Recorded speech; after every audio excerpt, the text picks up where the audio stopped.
maa ngi leen di nuyu di leen ziar Thierno maa ngi lay nuyu bu baax waaye yaa ngi ci jàmm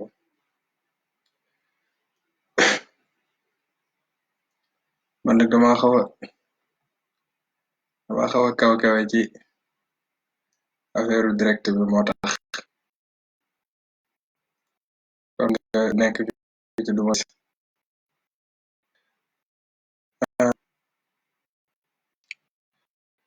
gën a waxtaane moo indi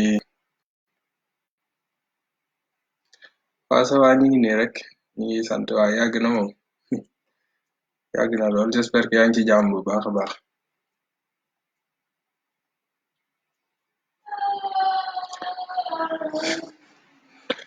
liñ bëggoon a waxtaane moo jëm ci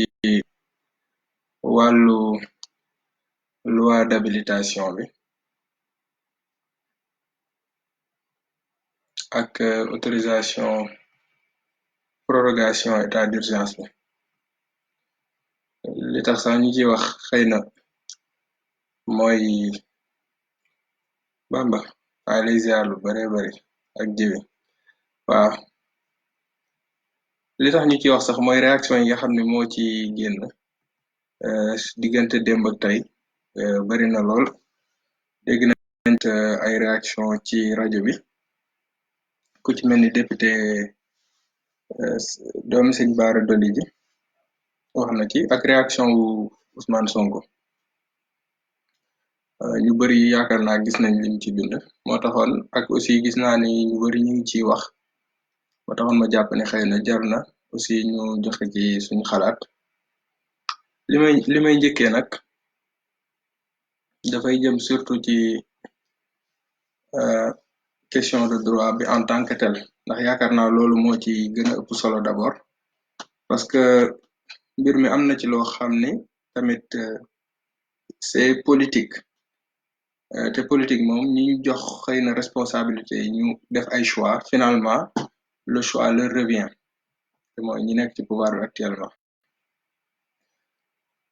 léegi loi boobu dafa am ay mbir yu ci nekk rek yoo xam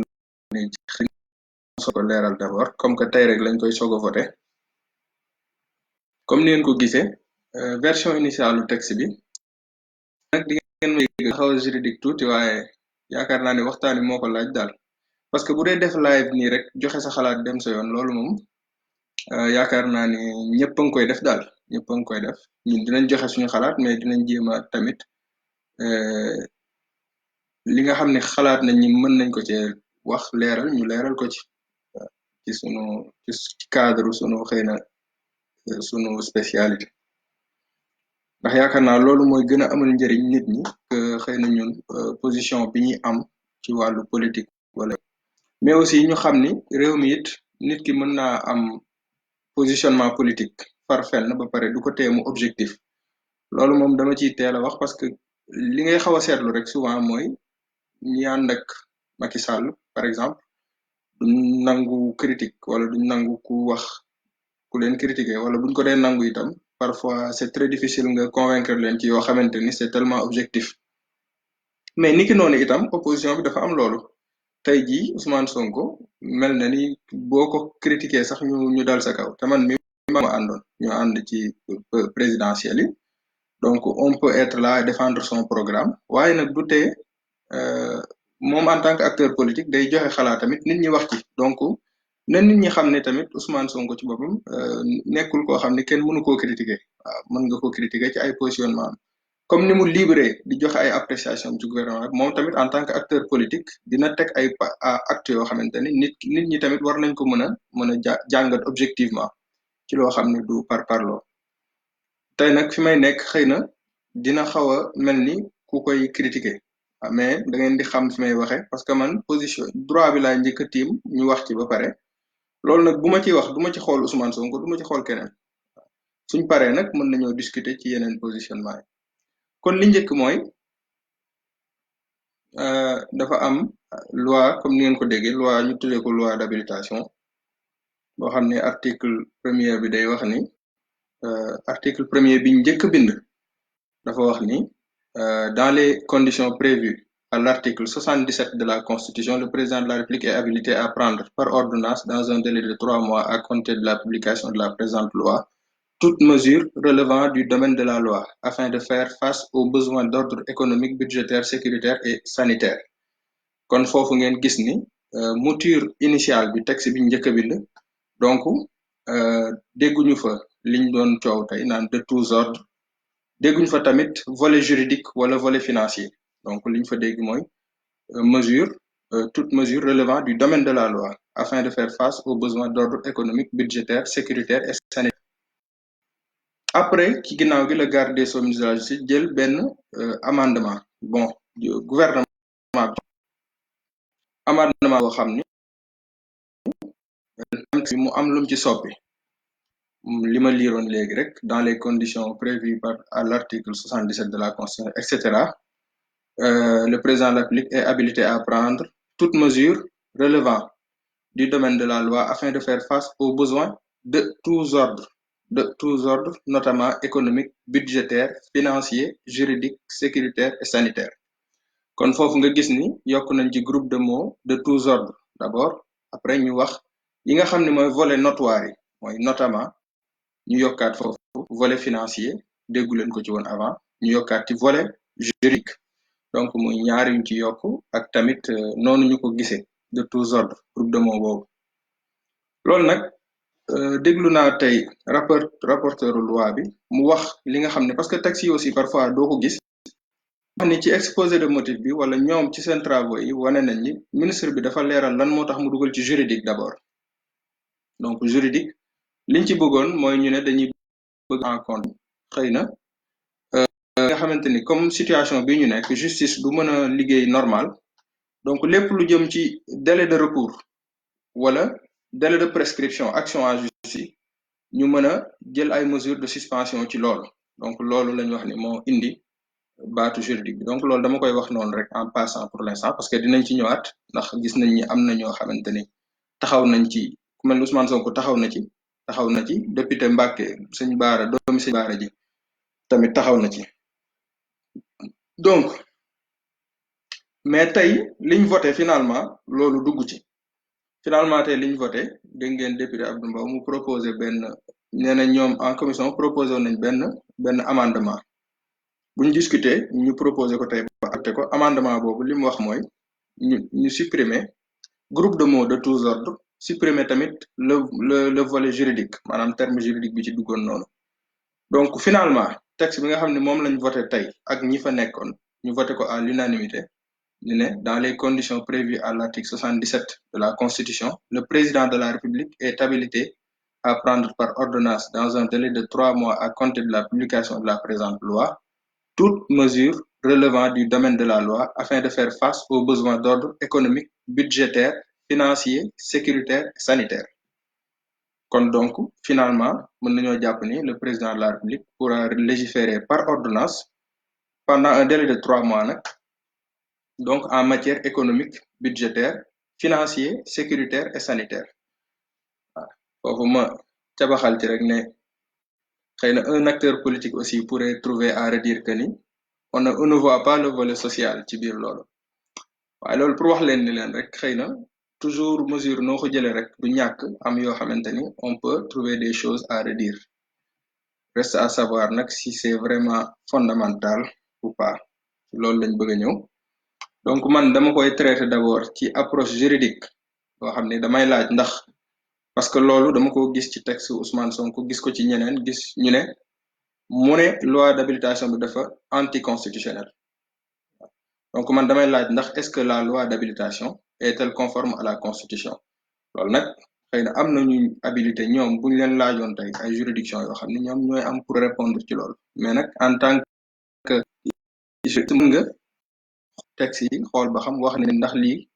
ndax c'est vraiment anticonstitutionnel wala déet li tax ñuy poser question boobu mooy surtout moom ak xëy na ñeneen ci objet wu loi bi c'est-à-dire que dañoo wax ne loi d'habilitation bi par son objet te daanaka xëy na 4 articles la parce que man boobu loolu rek laa lire mais 4e article bi mi ngi wax ci prorogation état d'urgence bi donc loolu tamit ci objet loi bi la mais dinañ ci ñëwaat mais li njëkk mooy lii donc foofu pour xam ndax loi bi dafa conforme ou pas il faut ñu dem ci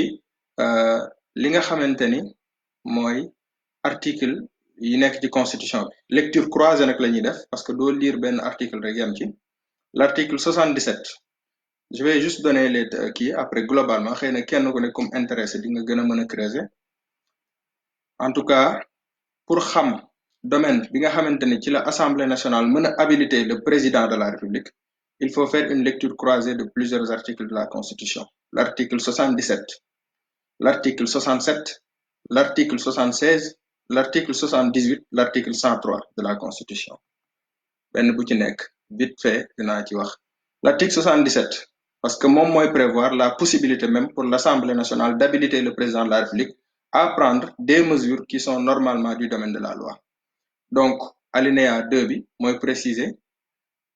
li muy préciser mooy wane donc le président doit rester dans les limites de temps et de compétences fixées par la loi d'habilitation donc dans les limites à l'alinéa 2 laay wax ni de l'article 77 on trouve cette formule dans les limites de temps et de compétences fixées par la loi d'habilitation c'est-à-dire soog a wax le président nangam donc loolu kon mooy li encadré président de la république ci boppam bu ñu xasee jël loi d'habilitation bi li encadré président de la république mi ngi ci loi d'habilitation waaye du loolu moo tënk assemblée ci boppam te formulation Ousmane Sonko bi mu gisee daf lay xaw a yóbbu foofu mu mel ni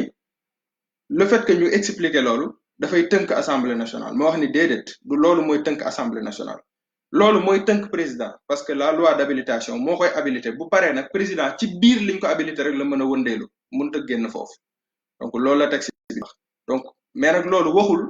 parlement bi fii la war a yam lii la war a def loolu pour nga xam ko il faut nga dem ci yeneen texte donc kon foofu nañ xam ni ce n'est pas l'article 77 qui circonscrit la latitude du parlement à habiliter maa ngi jéggalu parfois damay utiliser ay termes yu leer parce que comme wax la ni da ngay wax ni kii mën nga def wax ay affaires yoo xamante ni mu indi ay kii mais dinay taxaw def formulation boo xam ni loolu dama koy wax comme ça juriste bi wala keneen da koy noter mu dem càmbar loolu donc j'ai dit l'article 77 moom mooy circonscrire la latitude du parlement à habiliter ce n'est pas l'article 77 boobu du moom moo koy circonscrire loolu feneen lañ koy fekk dinañ ci ñëw donc fi ma bëgg a jàll mooy ne après l'article 77 les articles 67 et 76 parce que articles yooyu c'est eux qui nous permettent de savoir ce qu'est le domaine législatif en vertu de la constitution bu Sénégal ne bu article 77 ne dans le domaine de la loi il faut ñu xam lan mooy domaine de la loi article 76 67 ak 76 mooy tax ñu xam ko article 67 dafa dresser la liste des matières pour lesquelles la loi fixe les règles alinéa premier les règles de manière générale règles deuxième alinéa bi fixe les principes fondamentaux donc am na matière yoo xam ne loi bi mooy fixer les règles donc lépp moo koy fixer am na matière yoo xam ne lépp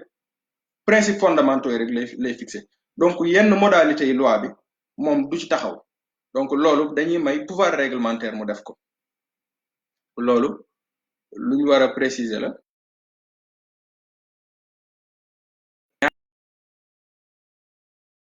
ñaari article il faut ñu liste ce qui relève du domaine de la loi boo demee nga tiim liste bu gudd la damay guddal mais su ma neexee rek ma survoler lecture bu gaaw a gaaw du jar taxaw parce que ku dem ci texte bi di nga ko gis donc exemple rek ay cuqati rek laay def donc la loi fixe les règles concernant loolu mooy alinéa premier bi les droits civiques et les garanties fondamentales accordées aux citoyens pour l'exercice des libertés publiques les sujétions imposées par la défense nationale aux citoyens en leur personne bien deuxièmement ñu nem le statut de l'opposition troisièmement la nationalité l'État et la capacité des personnes les régimes matrimoniaux les successions et libéralités quatrièmement la détermination des crimes et délits ainsi que les peines etc damay bañ a guddal ñu demaat ci deuxième alinéa bi la loi fixe détermine les principes fondamentaux yooyu mooy yan les principes d'organisation générale de la défense nationale de la libre administration des collectivités locales de leurs compétences et de leurs ressources de l'enseignement du régime de la propriété donc damay citer nii rek et cetera et cetera donc am na liste boo xam ne fa nga buñ ne du domaine législatif loolu article 76 ñëw tollanti ci ginnaaw dans les matières qui ne sont pas du domaine de la loi en vertu de la présente constitution ont un caractère réglementaire donc ñaari article yooyu boo ko boolee parce que bu mujj bi mooy déterminer en négatif ce qui relève de la loi parce que ce qui ne relève pas de la loi c'est du domaine réglementaire foofu président soxlawul ay loi d'habilitation lu mu ci war a def daf koy jël après nag mën nañ discuter ndax légal na procédure bi baax na am déet mais moom lañ habilité ci matière yooyu mu jël ko parce que tey jii moom rek moo fi nekk comme chef du parce que premier ministre amatut donc moom moo yor pouvoir réglementaire kon pour savoir ce qu'est le domaine législatif dañuy dem ci article 67 ak 67 mooy dresser la des matières donc pour ñu xam ce qui ne peut faire l'objet d'une habilitation de l'Assemblée nationale il faut ñu dem aux articles 78 et 63 de la Constitution c'est-à-dire que fii même si l'Assemblée voulait bu ko bëggoon habilité président ci cadre bi du ko mën donc foofu en réalité li ñuy wax lan moo tënk loi d'habilitation soo ko bëggee xam limité Assemblée nationale ci boppam waxuma président de la République loi d'habilitation bu moo ko limité mais loi d'habilitation boobu mën na yaatu comme mën na tuuti bu tuutee fi président am pour agir dafa ndaw dafa xat bu yaatoo fi président am pour agir dafa yaatu mais parlement ñoom ñooy jël règle boobu ñooy jël loi boobu donc parlement ñoom donc loi boobu en réalité article 77 tënku leen ñoom mais article 78 dëggantaan ak 103 moo leen tënk parce que article 78 mooy wax ni habilitation mënta porter ci lu ñuy wax loi organique donc les articles 65 et 67 de la présente constitution ne sont pas applicables aux lois organiques alinéa 3 bu article 78 mooy wax loolu donc moo tax kon président mënuñu ko habilité pour mu jël ay mesures yoo xam ni ça relève d'une loi qualifiée organique loolu nag pour ñu xam lan mooy loi organique il faut nga topp constitution bi yépp nga xool liste parce que constitution bi di nga gis article yoo xam dañ naan telle matière telle chose telle lii mënuñ ko jël lu dul par loi organique par exemple loi de finance loi organique donc habilitation bi ñu defal président mënu cee jël loi de finance loolu tamit nañ koy xam lu ñuy wax par exemple les compétences du Conseil constitutionnel autres que celles qui sont déterminées dans la Constitution à l'article 92 par exemple lii mottali compétence yooyu mënoo ko jël par loi d'habilitation donc loi d'habilitation bi mënul may tey Macky Sall mu yaatal compétence du Conseil constitutionnel loolu loi organique moo koy def nañ ko daan defee rek lañ koy defee ba tey donc loolu ay exemple la rek mais ku topp constitution bi article par article ba ca fin ba ca dernier titre bi wax la révision nangam te article 103 bi bokk ci di nga gis lan moo relevé de la loi organique ak lan moo relevé de la loi ordinaire donc soo jëlee mesure boobu nga xam ni kon lii le parlement mënta habilité président donc de toute façon tout ce qui relève de la loi organique Macky Sall à partir de maintenant avec le vote de la loi même buñ ko promulguer mënul jël mesure yooyu deuxièmement l'article 103 donc l'article 103 lan la wax moom it article 103 dafa wax ni les articles 65 et 67 comme bi ñu jëloon de la présente constitution ne sont pas applicables aux lois constitutionnelles donc aussi lépp lu jëm ci wàllu réviser constitution wala laal constitution loolu moom Macky Sall amul habilitation parce que même parlement bu ko bëggoon mënu ko habilité pour loolu donc yooyu tamit dafa mot a xam kon loolu moo tax par exemple boo déggee yenn formule yi comme député bi sant Mbacké wax na doomu sëñ Bara wax na ne ba ne bu Macky Sall bëggoon changer mandat bi nangam ak nangam constitution bi yooyu mënul nekk par la loi d'habilitation parce que constitution bi moo ko exclure te même budul loolu sax lu jëm ci wàllu mandat waxoon nañ ko c'est-à-dire que il n'y a plus de possibilité de réviser la constitution en ce qui concerne la forme républicaine de l'État le mode d'élection la durée le nombre de mandats consécutifs du président de la République donc yooyu même tey buñ ko mënoon a habilité sax mu jël yenn mesures yooyu mënu cee nekk donc loi d'habilitation bi ci boppam dafa am lu ko tënk te loolu notamment pour nga xam ko il faut nga dem ci article yooyu ma wax donc article 78 ak article 103 surtout kon loolu mooy li nga xamante ni moom laa bëggoon a wax ci li jëm ci wàllu loi d'habilitation bi li déranger Sonko nag donc parce que loolu it foog ñu wax ko parce que li koy déranger loolu mooy li nga xamante ni loi bi dafa étendue mais nag loolu c'est très délicat nga tëb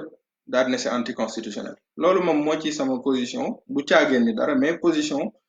on peut poser la question aux autres juristes peut-être mën nañ wute li ñuy wax mais globalement amul kenn ku mën a tiim texte bi daal ne la parce que dañoo habilité président mu waxee ni c'est anticonstitutionnel non non loolu moom xëy na li ko déranger mooy par exemple le fait que ñu ne la loi d'habilitation pourrait porter sur l'ensemble des mesures qui sont normalement du domaine de la loi donc tout ce qui est du domaine de la loi sous réserve de li ma wax nag loi organique génn na loi constitutionnelle génn na mais de la loi ordinaire on va dire tout ce qui est du domaine de la loi ordinaire te effectivement boo demee ci texte bi di nga gis ni ci article 77 dañoo wax ni peut prendre des mesures qui sont normalement du domaine de la loi bu la neexee nag mën nañ taxaw foofu ne tous les mesures mais en réalité comme des mesures qui sont normalement du domaine de la loi la lépp lu mu exclure dañoo war a xam ne bu neexoon tey même bu ko Macky Sall deful ci loi d'habilitation A bi loi d'habilitation X bi nga xam ne tey lañ ko voté le 1er avril mën nañoo jëwaat beneen loi d'habilitation dugalaat ci beneen yeneen affaire mën nañu jëlwaat troisième loi d'habilitation dugg ci leen donc de toute manière liñ jël ni yëpp mënoon nañ ko jël par loi d'habilitation donc ça ne change absolument rien le caractère étendu mën na ko déranger d'ailleurs mi ngi joxe exemple ci loi bu 1994 damay bañ a kii trop mais damay gaaw xëy na après dina am ay questions wax na ni si je me rappelle bien damay wër formule bi mi ngi wax ni par exemple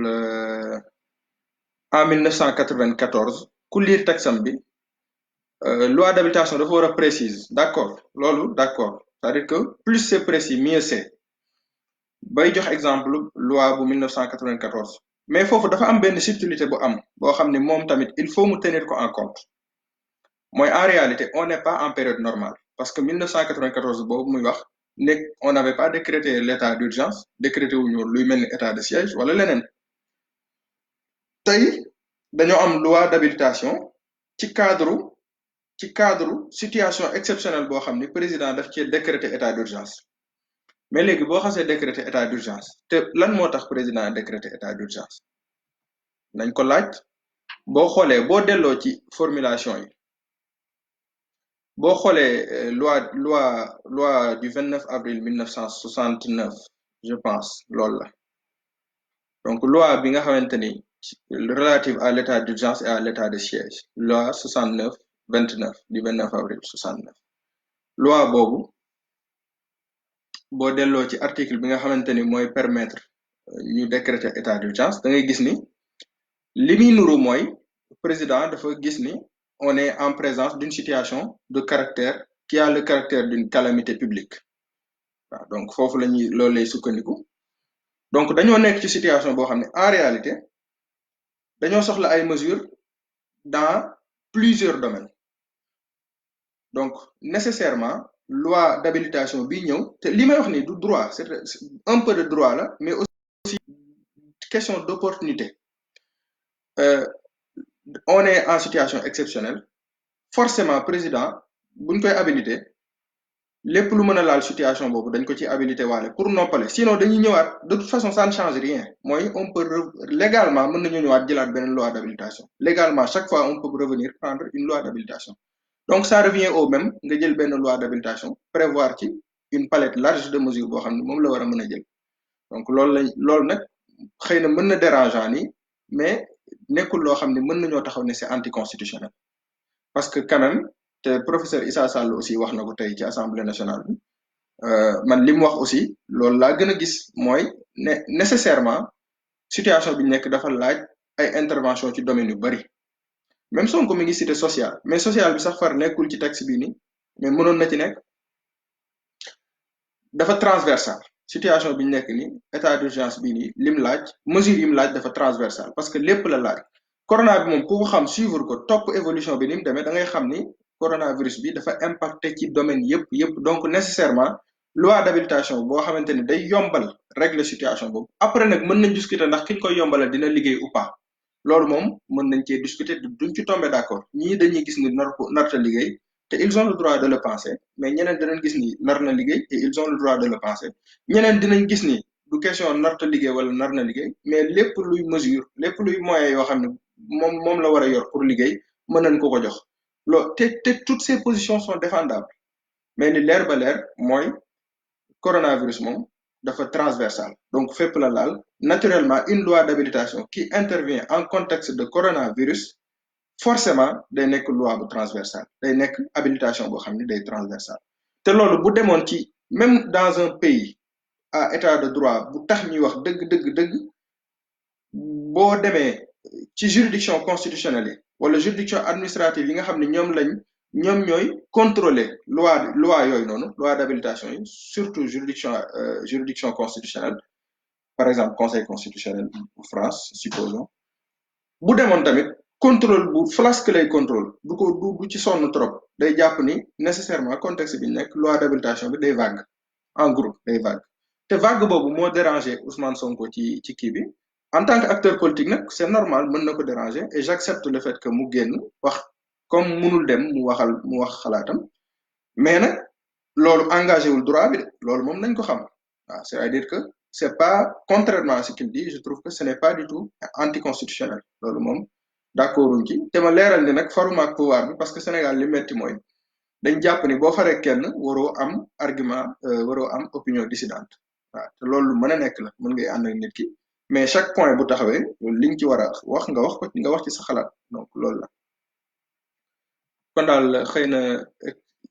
exposé bi xaw naa désordonné ni ma ko bëggee woon lépp demeewul noonu mais globalement yooyu moom bokk na ci yi nga xamante ni mooy point yi nga xam ne jàppoon naa ni mot naa wax mot naa leeral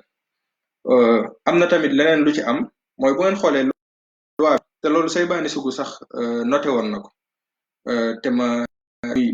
Saybani moom même spécialiste du droit la te toujours avec ses sorties xam nañ ko lu leer lay wax lu tegu yoon leeral ni na au départ décret bi présenté projet de loi bi niñ ko monté woon baaxul ndax décret bi comme li Sonko doon expliqué di wax ne dafa am cavalier législatif ci biir en réalité mën nañ ko bañ a sax tudde cavalier législatif parce que cavalier législatif parce que foofu Sonko dafa wax ne loi bi dañ cee prévoir comme article xam nga loi bi may wax ni moom laa naan loi d'habilitation au départ noonu rek la tudd loi habilitant tak mais ginnaaw gi dañ ci yokku et portant et relative à la prorogation de l'état d'urgence mais avant amuloon titre boobu loolu Saybani Sougou souligné na ko wax ne mënuñu dugal affaire prorogation ci biir loi d'habilitation bi te leeraluñ ko ci titre bi te effectivement loolu la donc loolu gars yi corrigé nañ ko ndax tey boo dégloo rapporteur bi loi bi nee na joxe na kiiwu loi bi nu mu tuddati joxe na titre loi bu bees bi biñ voté tey moo koy génn rek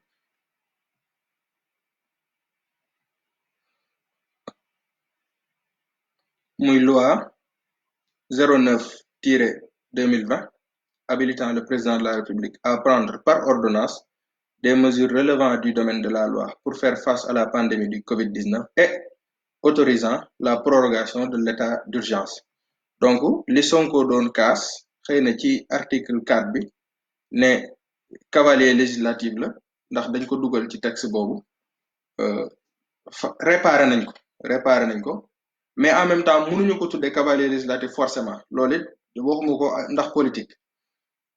en réalité moom bu ko neexee mu soutenir te am na ci droit mais loolu politique la c'est que problème bi mooy boo ngeen xoolee man nekkuma sax di wax ne warul wax li wala mais il faut débat nga bañ a jaxase yu bokkul te am na yoo xam ne buñ ko waxee tamit ci askan wi mën na jaxasoo seen bopp mu mel ni nii la demee mais en réalité ni mu ko dramatiser xëy na yeggul foofu boo jëlee xam naa tey moom gars yu bari duñ kontaan ndax nit ñi dañoo bëgg Sonko ba nga xam ne te ñu ni moom lañ àndaloon mais du tee tamit réalité bi il faut nit ñi di nangoo waxtaan di bañ a am objectivité daal ci li ñuy def donc buñ d'accordul ak moom ñu wax ne d'accordul ñoom moom teg ko ci lu leer après il reste libre en tant qu'acteur politique mais dafa wax ni disposition bi est sans aucun lien sans aucun objet sax la bind sans xam naa xëy na lien la bëggoon wala je sais pas mais sans aucun objet avec l'habilitation bah on ne peut pas dire mën nga défendre le fait que dañoo war a séparer loi yi parce que amoon nañ choix boobu donc loolu ku mel ni ñeneen wax nañ ko mën nañ séparer loi yi proroger état d'urgence mën nañ ko séparer ak jël loi d'habilitation pour prendre toute mesure dans le cadre de l'état d'urgence dans le cadre de la pandémie on va dire mais on ne peut pas mënuñoo wax ni de manière absolue que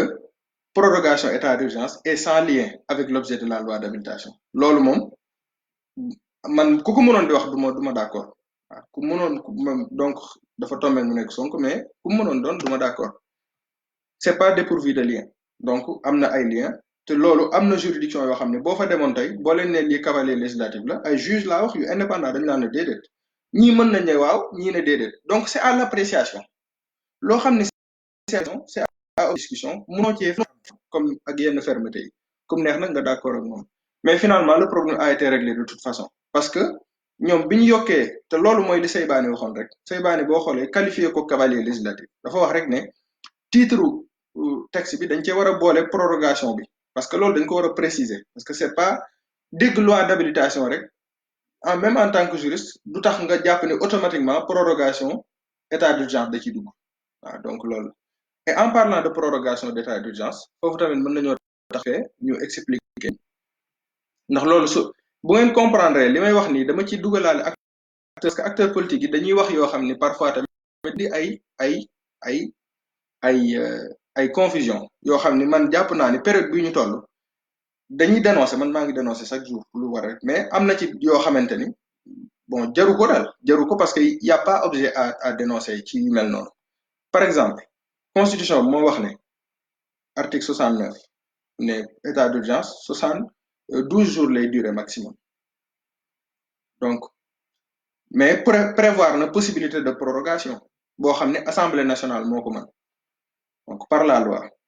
mais leeralut ban durée la wala nangam waxu ci dara donc loolu dañoo dem ci renvoi bi loi 69/29 du 29 avril 1969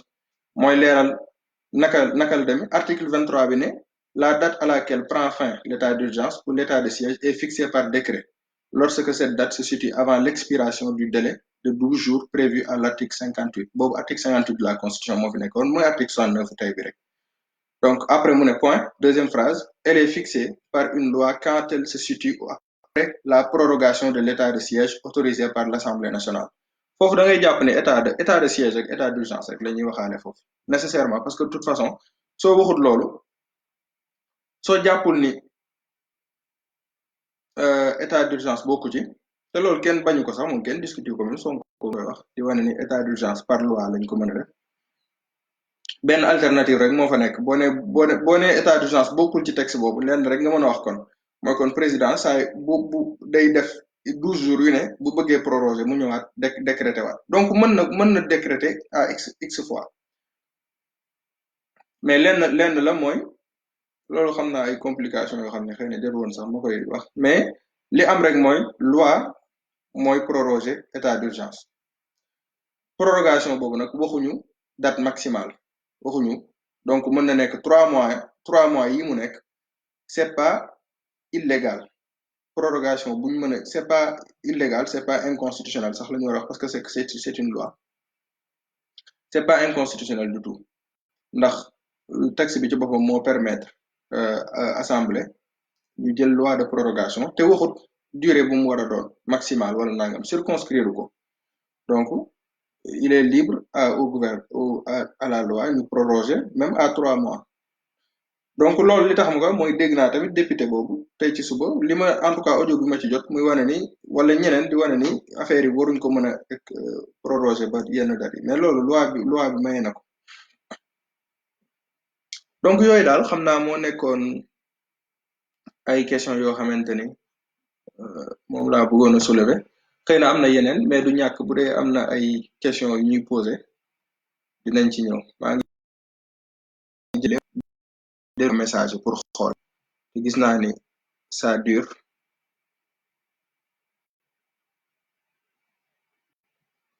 waaw son bi de am na ku doon laaj ñu régler ko mais est-ce que Badou li ma wax lépp kenn déggu ko.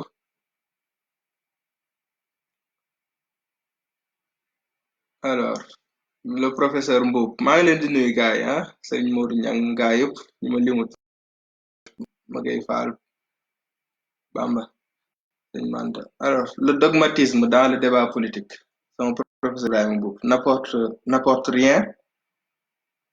Le dogmatisme dans le débat politique n'apporte rien. En politique, il faut accepter la contradiction. Waaw, tout à fait. Mao disait que mille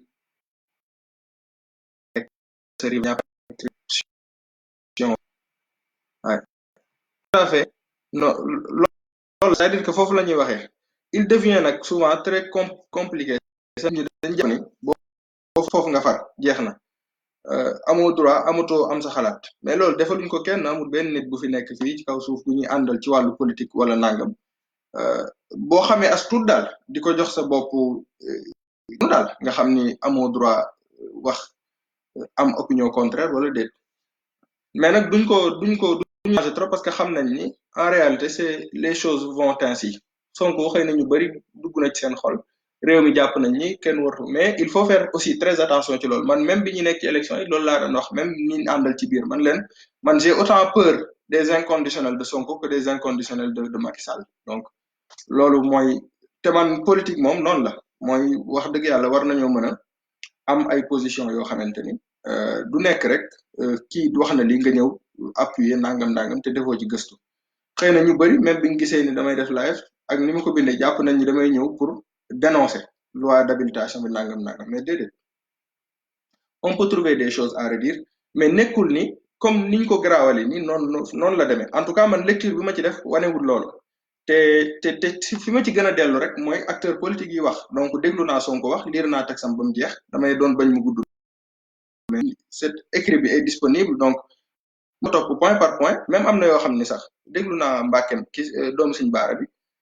déglu naa aussi Issa Sall ma gis ni aussi Issa Sall il a été très responsable ci côté boobu li mu wax am na solo tey ci kii donc loolu it signifié wul ni Sonko li mu wax mu demul assemblée il a le droit en tant que député du peuple mu wax ak nit ñi wax réserve yi nga xam ne moom la ci am en toute clarté et transparence te def na ko mais nag loolu tamit bu ko defee dafa déposer texte am ci opinion publique bi ñu nit ñu mën ko apprécier li ci nekk ci côté droit man moom laa doon def jàngat nii parce que damaa gis ni il fallait quand même ñu camper débat bi texte bi dugal na ci lu bari loo xam ne droit la lii politique waaw te yooyu itam bu ñu yegsee ci situation yu mel nii il faut que ñu koy làqarti bañ a jaxaseendoo lépp moom am na droit texte bi ni mu yaatoo noonu mu dénoncer ko mais pour mu ne c'est inconstitutionnel anticonstitutionnel comme terme bu ñu utilisé il faut nag ñu teg ko ci argument man nag argument yi mu ko teg càmbar naa ko waaye gisuma ni gisuma ci inconstitutionnalité waaw te tey jii bu ma doonoon juge tamit loolu mu wax noonu man mën naa ko jël bon dinaa ci tox mais mën naa ko bañ a avaliser pour wax leen c'est juste une question aussi d'opportunité te dafa am subtilité boo xam ne dugg na ci te moom it daf ko war a bàyyi xel mooy li ma wax sànq exemple bi mu joxe ci loi 1994 loi d'habilitation boobu nekkuñu situation 1994 boobu dañoo nekk ci situation boo xam ni état d'urgence bi ñu ngi ko gëj a déclaré 1988 yaakaar naa donc déclaré waat état d'urgence ci situation bi coronavirus nekk loo xam ne réew àdduna bi yëpp gis nañ ni dafa transversal donc mesures yi ngay jël day laal lépp donc nécessairement loi d'habilitation bu ñëw ci contexte bi mënul nekk comme loi d'habilitation boo xam dafa ñëw beneen contexte te buñ demee ci argument juridique moom légalement il ne peut pas défendre de façon absolue que la loi d'habilitation dafa anticonstitutionnelle donc man gisuma loolu donc loolu aussi tax na itam biñ suivre débat bi déglu kii lire texte yi ñu am ci posture bi nga xamante ni moom lañ ci am waaw xam naa ni bu amee ay question rek mu ne est-ce que l'Assemblée nationale peut renouveler cette habilitation non xam nga dañ ko habilité habilitation bi dafay am objet ak temps 3 mois lay durer 3 mois yooyu lépp lu objet bi laal donc cité naa ko sànq toute mesure lañ wax du domaine de la loi yoo xamante ni pour les besoins de la pandémie la ñu cité d'ordre économique financier budgétaire financier sécuritaire sanitaire donc yooyu yëpp ci biir 3 mois yi mën na jël ay mesures yoo xamante ne après mais de toute façon il reste possible ci biir gestion Covid 19 ak fi muy jëm ak ñun yeneen mesure bu laajaatee jëlaat yeneen mesure du ñàkk loi d'habilitation ça reste possible donc de toute façon mën nañ jël beneen loi mënuma ko tuddee renouvellement mais beneen loi d'habilitation ngay jël pour beneen période ak beneen objet mën na nekk objet bu gën a yaatu mën na nekk bu wàññeeku parce que waxuñu ne benn lañ ci am droit jël par session wala nangam alors quelle est la durée de cette loi 3 mois quel pouvoir exceptionnel offre-t-elle au président de la République maa ngi lay nuyu bu baax Gomis nuyu naa la Amadou Fall sama waa ji maa ngi lay ziar question bi nga posé waaw yaakaar naa li ma njëkk a wax dugg na ci mooy pour une durée de 3 mois la donc loolu mooy ci biir 3 mois yi lay jël mesures yooyu yëpp mais mesures yi par ordonnance la ko jël donc ay ordonnance la nekkul loi dëgg-dëgg ay ordonnance la pour mu nekk loi définitivement après ab gouvernement bi assemblée bi dañuy ñëw ratifier mesures yooyu yëpp donc transformer mesures yi en mesures législatives nag de manière définitive mais ci biir 3 mois yi lay jël mesures yooyu yëpp donc loolu moo tax même gars yi ñiy xalaat naan yokk mandat ma parce que ci 3 mois yi lay yem bu laajee jëlaat ñu yooyu eggaguñ fa waaw te loolu expliqué naa ci biir kii bi lan moo tax waruñu ko mën a xalaat ni dañuy kenn mënu changer constitution de toute façon de loi organique kenn mënu ko jël quel pouvoir exceptionnel offre-t-elle au président de la République waaw day mel ni président day mel ni assemblée nationale rek c'est-à-dire que actuellement nii li assemblée doon dajaloo di voter ci ay mesures yoo xam ne du loi organique nag du loi organique du loi constitutionnelle mesures yooyu ak niñ ko visé ci texte bi article 1er bi lépp lu jëm ci économie du tamit loi de finance parce que loi de finance loi organique lañ koy jëlee donc cadre bi mu mën a jëlee rek ay loi ordinaire yi nga xam ne assemblée dañ daan voter moom le président mën a jël waaw loolu nag puisque tu as utilisé sax le terme pouvoir exceptionnel am na solo parce que même Sonko ci explication am daf ñoo wan ni ñu président dafa mel ni ku jël ku activer article 52 te condition article 52 réunirut waaw bien sûr président activé wul article 52 activé wul article 52 loolu man foofu bokk na ci li nga xam ni mën naa ko reprocher texte Sonko bon critique la daal critique dafa teg benn affaire dañ ciy wax gisuma ni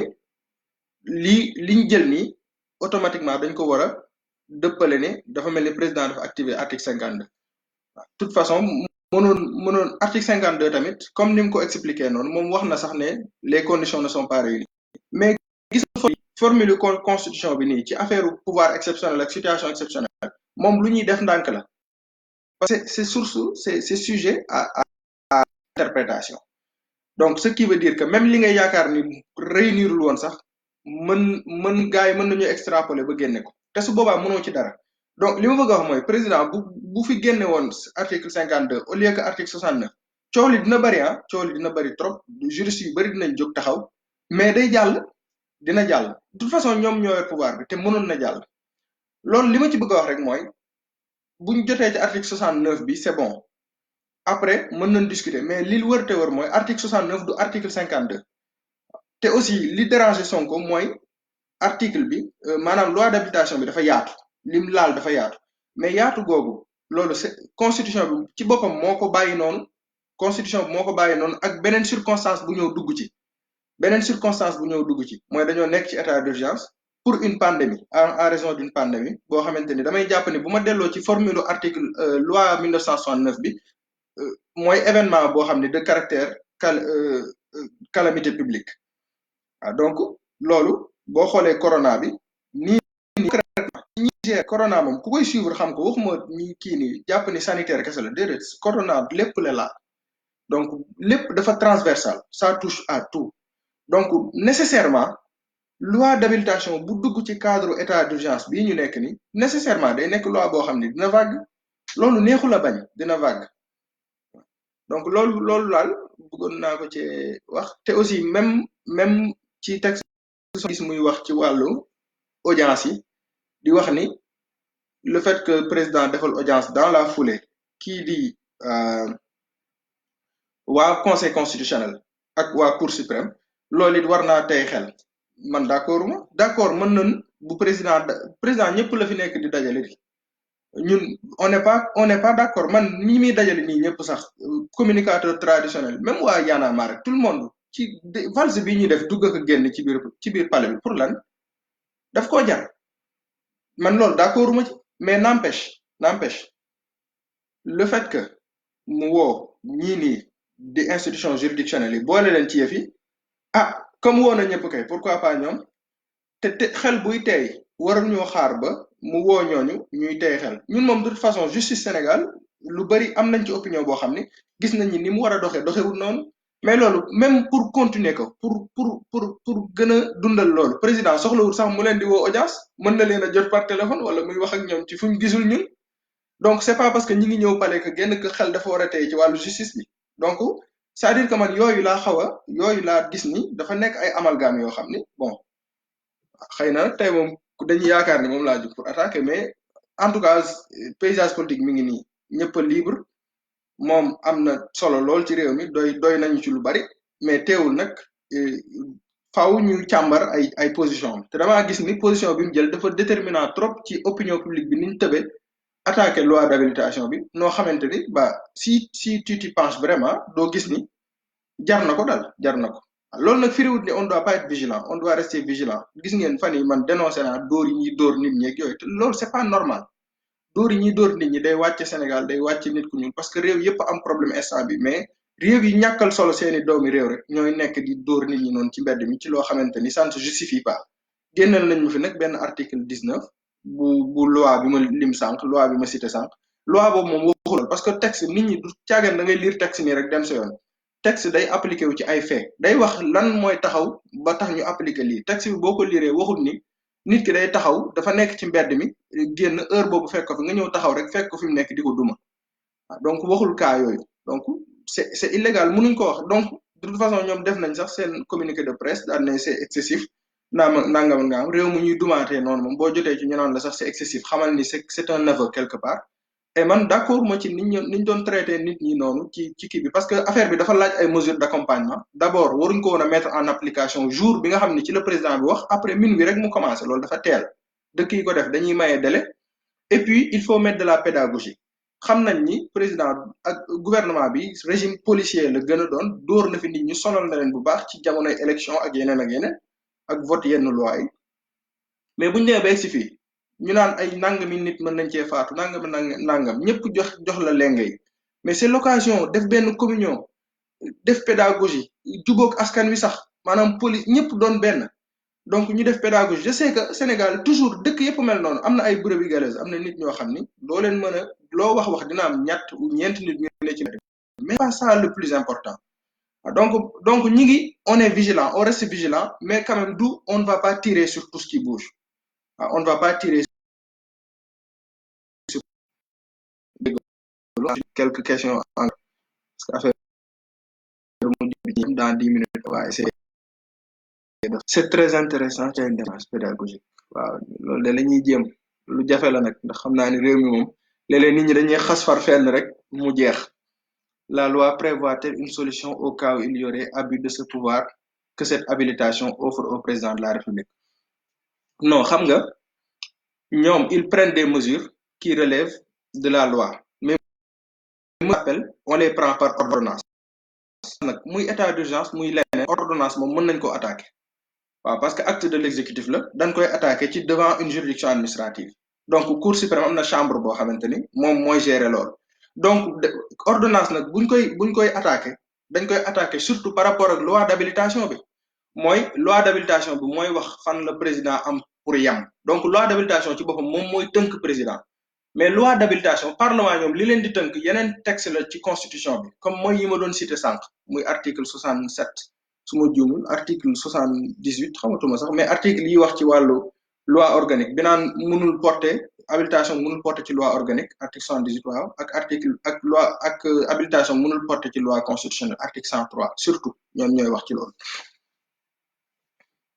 mais bu dee ordonnance yi ñu jël ñoom mën nañ ko attaquer devant la chambre administrative bu ko cour suprême donc bu président jëlee mesure boo xam ne gis nañ ni loi d'habilitation bu tënku ko maanaam dafa dépassé liñ ko habilité dañ koy attaqué donc mesure yooyu rek nga am en fait mesure yooyu rek nga am pour mën a contrer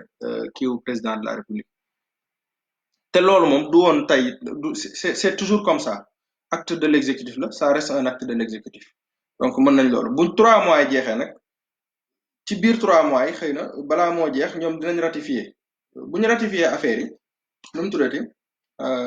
bu 3 mois yi jeexee après assemblée dina ratifier mesure yi su ko ratifier nag mesure yooyu day devenir ay loi xam nga bu nekkee loi nag nekkatul acte exécutif loi moom pour nga contester ko am na yeneen procédure yoo xam ne ci ngay jaar mooy exception d'inconstitutionnalité yooyu question yu par exemple cour d'appel wala cour suprême ñoo koy poser conseil constitutionnel donc yooyu moo am wala bu ñu amee suffisamment de députés bu ñuy def ratification bi loi boobu ay députés contesté ko devant le conseil constitutionnel avant président di ko promulguer mais loolu moom Sénégal amuñu nombre de députés ci opposition bu suffisante pour ñu mën a contrer loolu donc loolu sama réponse ci Magueye après donc dans ce cas il n'est pas légitime d'avoir une certaine retenue comme c'est le cas de Sonko waaw Bamba waaw loolu la xam naa lu naqari dégg nag mais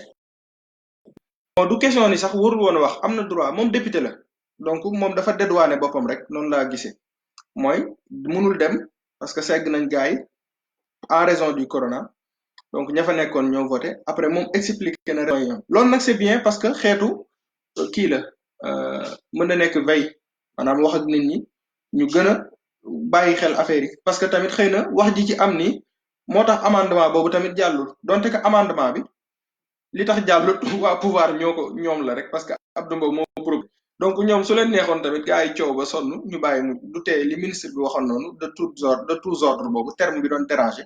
de tous ordres ak juridique même juridique dérangé woon na Sonko mais baatu juridique boobu ça renvoie comme ñoom niñ ko waxee liñ ci jublu woon et ça s'explique fii guerre mondiale ak nangam defoon naa fi benn kii ci wàllu guerre mondiale première guerre mondiale ak yëpp mais dañ doon jël mesure yooyu bi ñu décrété état de siège ak nangam ministre de la justice garde des sceaux day demander pour ñu mën a jël ay mesures de suspension des délais de prescription parce que justice du mën a def liggéeyam normal donc buñ la ne yow bu la dara dalee nangam 3 mois nga am pour saisir justice bu dee justice benn jour lay ubbi wala day tëj pendant 2 mois yow tu risques de ne pas pouvoir saisir la justice donc ñu jël délai yooyu nga xam ne ay délai de prescription la ak délai de recours ñu suspendre ko ne délai bi du daw fii ak justice reprendre activité normale donc loolu par exemple ça s'explique ndax da ngay gis situation de guerre day am ñu jël ay mesures pour suspendre les délais de prescription ak les délais de recours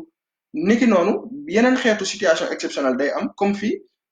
l'activité judiciaire a du mal à être retenue seetaan naa bërki dem seen fii France ñu ne ñoom dañ en matière civile ak yooyu yëpp sax dañ leen suspendre affaire pénal rek instant yi ci la ñuy liggéey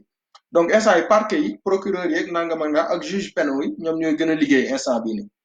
waaw parce que même il est difficile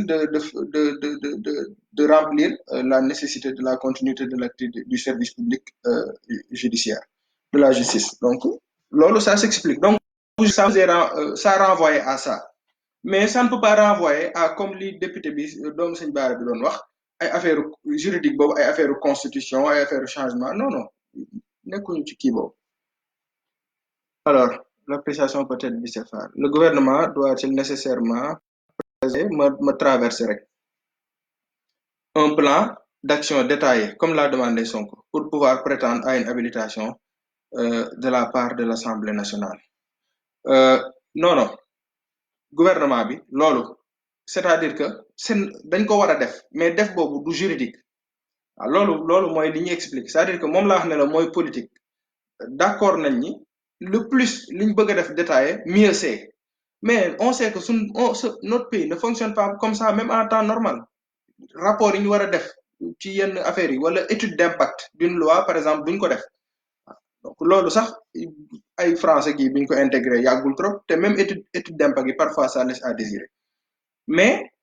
on voudrait bien que gouvernement bi présente un plan d'action détaillé comme ni ko Sonko waxee effectivement on voudrait bien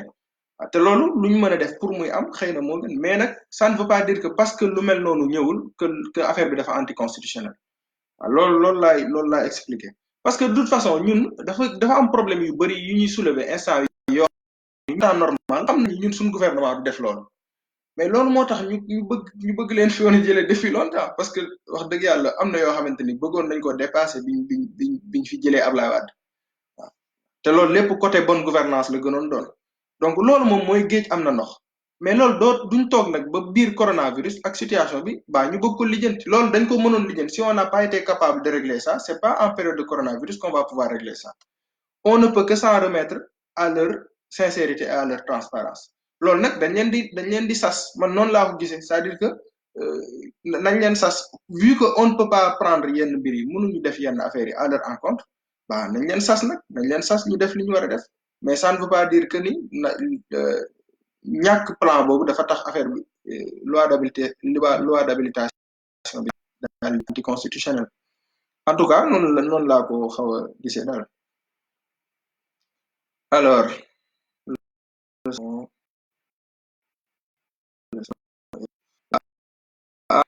Moussa waa yow sa waa ji tey xaw naa ko kii de xam naa nag ma koy jéggal rek te xam naa ni yow moom waa contre gouvernement ba nga xam ne boo sañoon dañuy ñëw rek di tirer ci kawam loolu moom maa la ko tooñe pensez-vous que le couvre-feu soit un moyen efficace de lutte contre la propagation du virus rapidement ça peut l'être contrairement à ñu bëri di wax ni le virus fonctionne que la nuit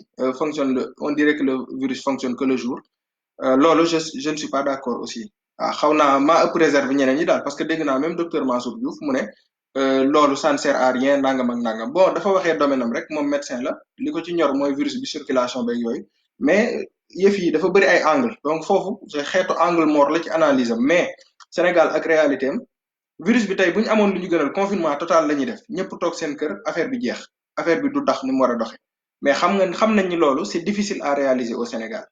donc comme c'est difficile à réaliser au Sénégal donc li gën mooy li des mooy ñu limiter au maximum circulation bi donc période bi nga xamante ni ci la activité économique gën a néewee waxuma ne nit ñi duñ liggéey guddi de mais xëy na li ëpp ci activité nit ñi bëccëg la dina am nag ñoo xam ne guddi la ñuy daax seen wërsëg mais nag li ëpp bëccëg la donc ñu muñ bàyyi nit ñi dem bëccëg mais guddi nag ñu téye leen mu yokk ci beneen réalité mooy ñun tamit réew lañ moo xam ne nit ñi bu ñu liggéeyee ba ngoon mën nañoo génn di waxtaan di nangam ak nangam ñii def daayira dem daayira ñii def màggal ñun xam nga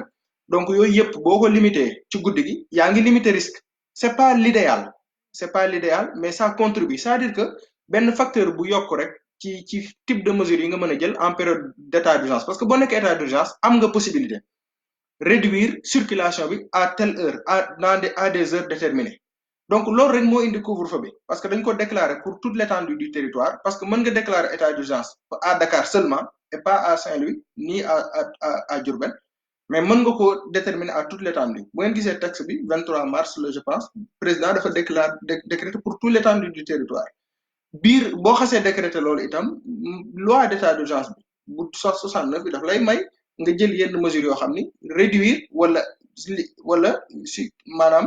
yamale circulation bi limiter la circulation à certaines heures donc loolu tax ñu jël de 20 heures à 6 heures du matin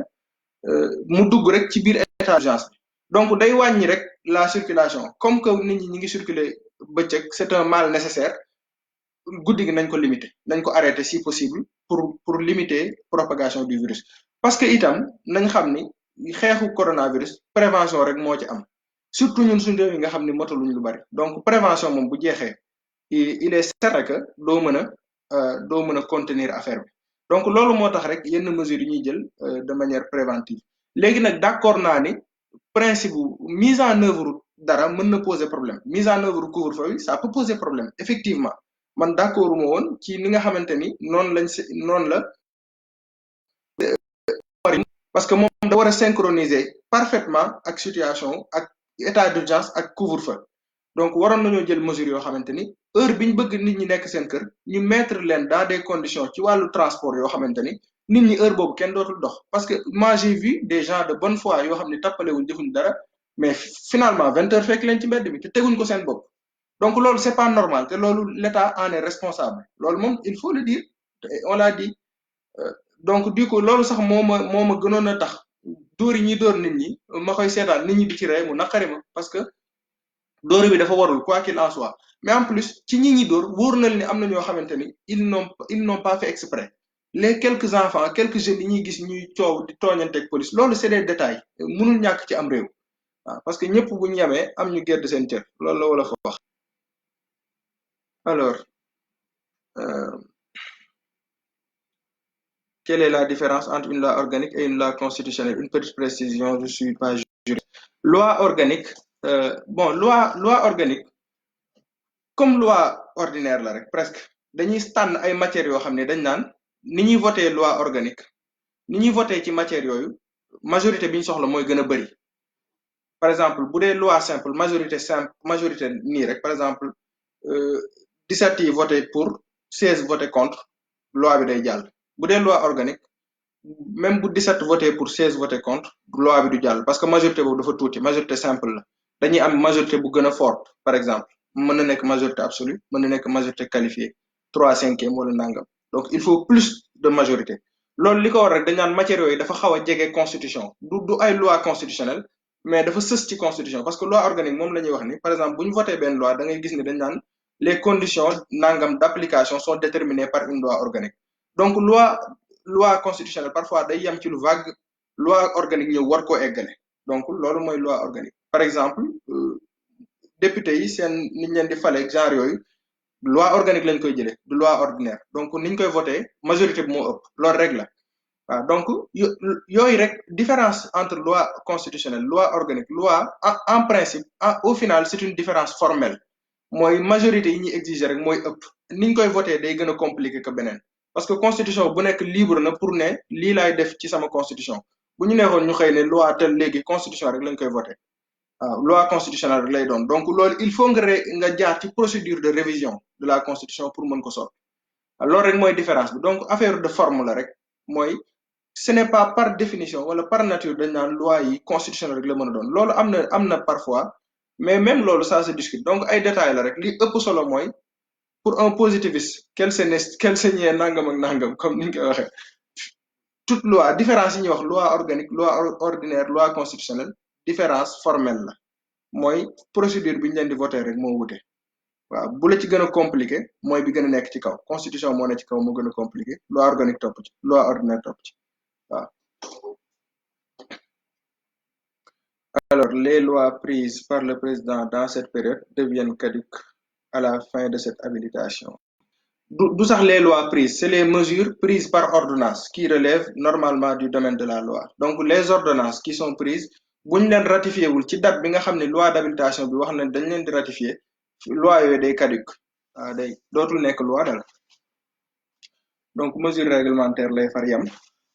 donc alors très pertinent revenir les mécanismes juridiques de contrôle des actes pris dans cette période exceptionnelle waaw Ibrahima yow yi am ko gën a maîtriser bon am na lu ma ci jot a wax parce que am na ku doon laaj naka la ñuy contrôler ordonnance yi ba ma expliquer ci tuuti ci vidéo bi sinon bon en tout cas ce qui est sûr c'est que même le contrôle c'est-à-dire que légalité exceptionnelle ci lañ nekk nii mooy lu juge bi daawul tolérer ci période normale mën na koo tolérer pouvoir bi actuellement nii te ñun xam ngeen ni ñun suñu pouvoir moom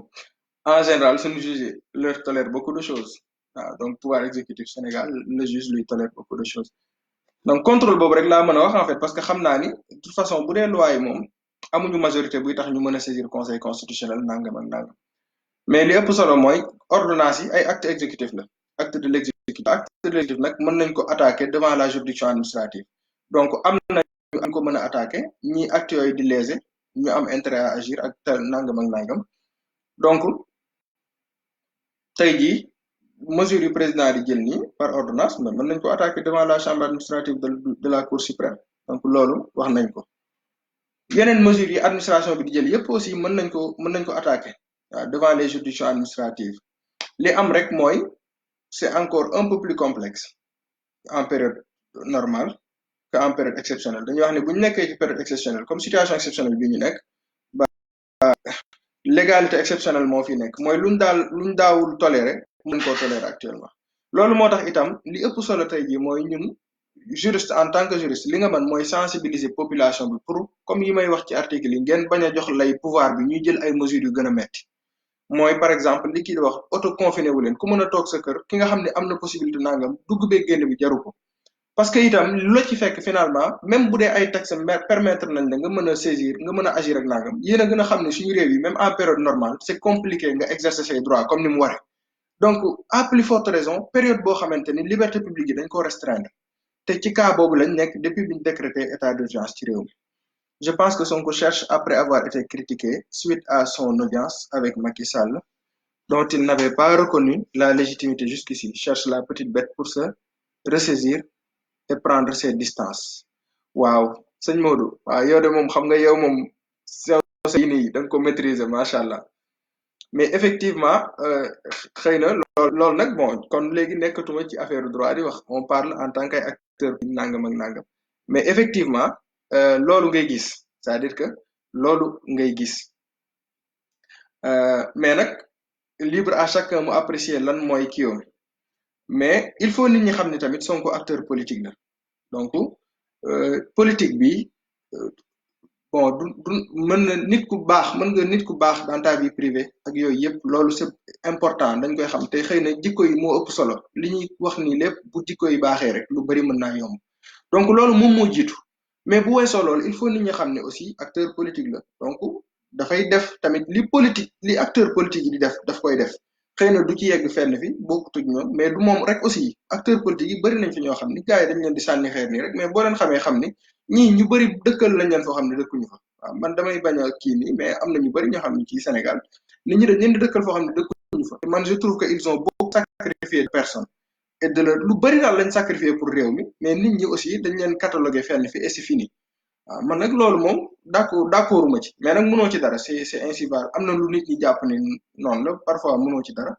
mais Sonko moom il peut dina def calcul yooyu comme ñeneen ñi dina def calcul yooyu comme ñeneen ñi te effectivement moi je l'ai remarqué te loolu aussi ñun ñëpp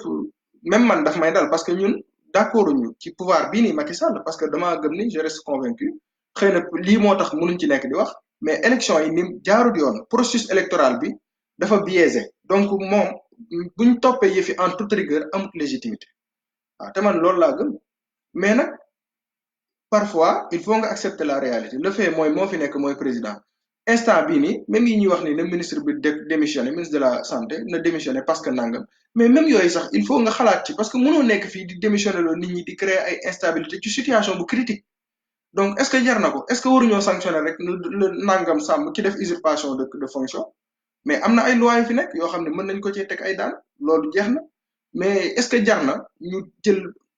ben man position yooyu lay am loolu moo tax par exemple en France j'étais contre les élections municipales ñu koy def instant bi nii def nañ premier tour bi finalement aj deuxième tour ba kenn xamul kañ la mais même ñi ñu élire au premier tour am na ñoo xamante ni même pour passation de service c'est tout un problème parce que ab maire bu nekk sur place di liggéey ci contexte coronavirus mu compliqué bay bëgg a dee nga bëgg fee nekk def ay passation de service ak nangam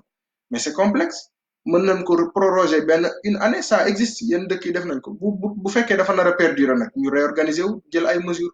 de la même manière situation réew mi tamit noonu la demee ñun on n'est pas avec Macky Sall du tout mais dafa am yoo xamante ni da ngay noppi man parfois je préfère même texte yi may bind du ma bëgg a wax le damay wax monsieur Macky Sall parce que effectivement loolu mooy li dal Sonko moom da ngay gis ci discours am mu wax ba mu yàgg dem danaan waa nguur gi parce que bëggut a wax njiitum réew mi nangam ak nangam parce que reconnaître mais dem na parce que loolu mooy réalité mooy mën nga am loo jàpp mais la réalité elle est là aujourd'hui celui qu'il n'a pas reconnu comme président ko accueillir palais de la République mu dem parce que réew mee soxla doo xool ñooñu mais askan wi rek ngay xool xam ni yow li d'accord ci lii c'est pas normal mais boo fi nekkee di ci xëcc di tirer en longueur nit ñi ngay sonal rek mais ñi nekk fële moom mënoo ci ñoom dara daanaka donc boo xamee loolu mooy waral souvent nga def retenue donc pour se repositionner wane ni ak ñoom ci xëy na union nationale waaw mais loolu ñun nekkuñ ci aussi union nationale bii nii dañoo nekk ci union boo xamante ni union sacrée la normal mais du tee dañuy dénoncer li ñu war a revenir sur la vacance du pouvoir waaw yow non yow moom xam nga juriste bu bëgg ñu nekk fii di mais beneen yoon ñu kii ci te yooyu préparé mu ko lii rek laa préparé woon xam nga comme vidéo la te yaa ma gën a xam yi mbiri droit c'est pas très prudent ngay ñëw rek di wax ni globalement ci li nga jàpp je préfère avoir les textes à côté ak lecture préalable ci situation ba nga xam ne loo ciy wax rek xëy na du nekk waxantu daal maa ngi jégalu bu baax nag audio kii bi gudd na mais yow lay xaar beneen yoon yow Ibrahima Ka sama doyen yow yaay def yow le docteur yow yaay def live maa ngi leen di nuyu bu baax di nuyu sama doom bàjjen bu bëgg ceeb bi ñëw dugg si léegi bëgg suusal caw ziar naa la baalu maa lay nuyu bu baax jaa ngeen jëf